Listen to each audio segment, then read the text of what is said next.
Hi folks, I wanted to give you an update on the tomato situation. I know it's been a few months since I showed what I've been doing here as far as trellising them and putting mulch down, well actually straw or hay down to try to keep the weeds down, and also the end result of treating those blue-purple tomatoes I had when I planted them.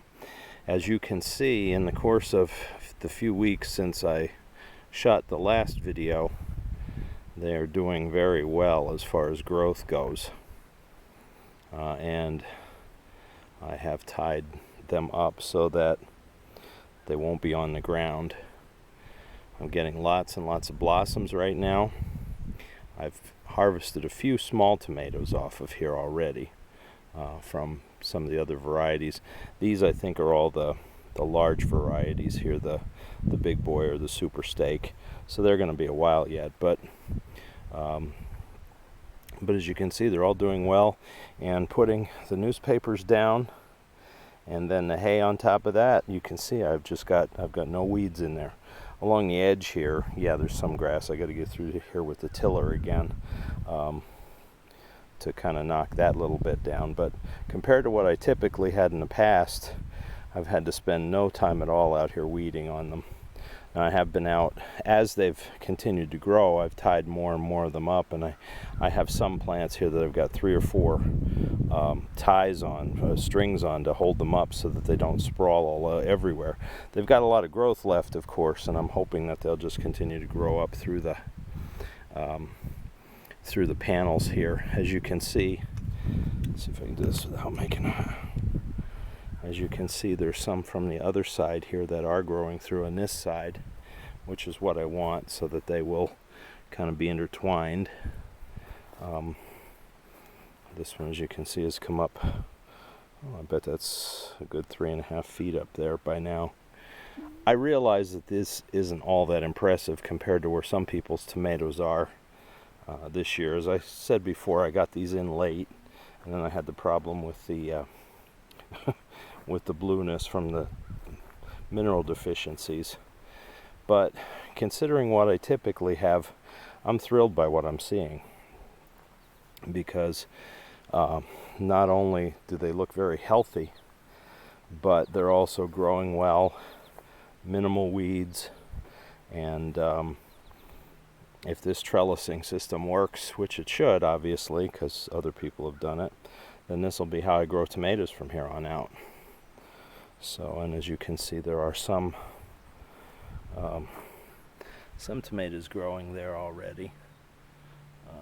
Like I said, I've harvested a couple of these smaller ones, more the slicing tomatoes, and a number of the cherry tomatoes out in the back here so far. So I'm happy. It's still July and I'm getting tomatoes. Usually I'm like the end of July, early August till I start getting the bigger tomatoes in. So I'm on track to do that. It'll be a lot of processing and so on in August into September probably with them, assuming that they keep growing.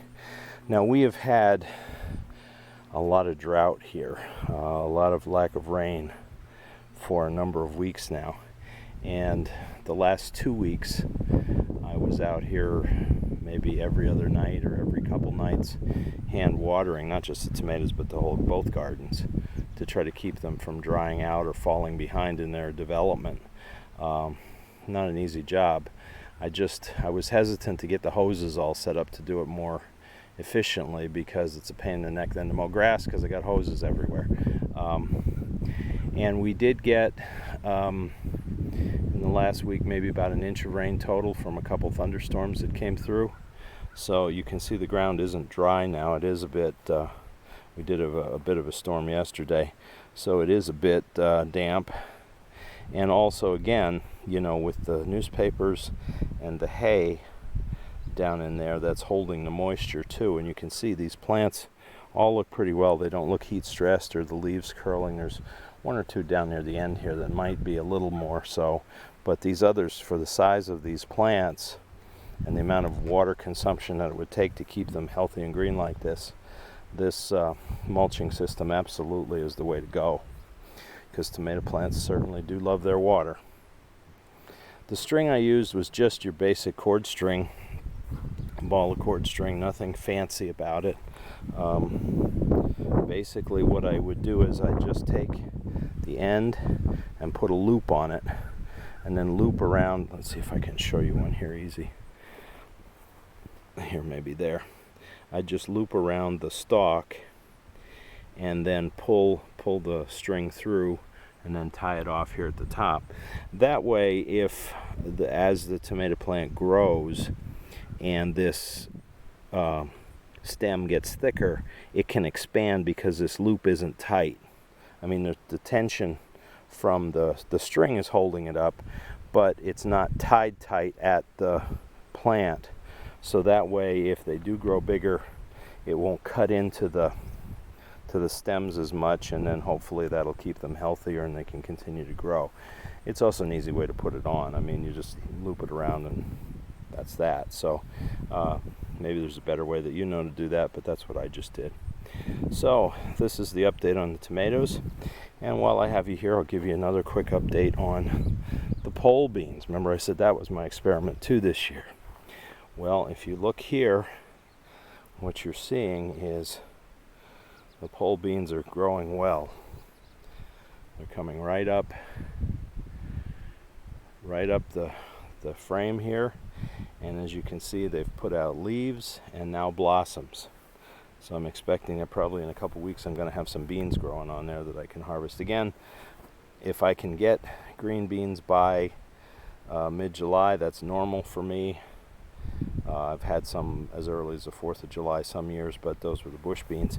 But if these pole beans do this for me, this is great. I don't know why not all of them are shooting out tendrils. It may well be that I just had cheap seed and there's some bush beans mixed in with the pole beans. I don't know.